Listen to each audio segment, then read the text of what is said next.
Children, what does the teacher have in hand? We use this for cutting. Scissor. Scissor. Do you hear the sound in scissor?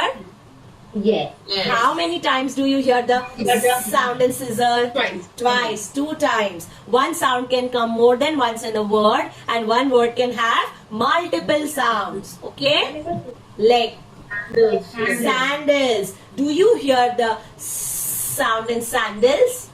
Yes. Which fruit is this? Strawberry. Strawberry. Do you hear the sound in strawberry? Yes. Yes. What did you notice? Any number of examples that I gave you were relevant and relatable for the kids. Understand their psychology. Understand how much they can think, whatever they have observed and what they can relate to. And use those examples in the class.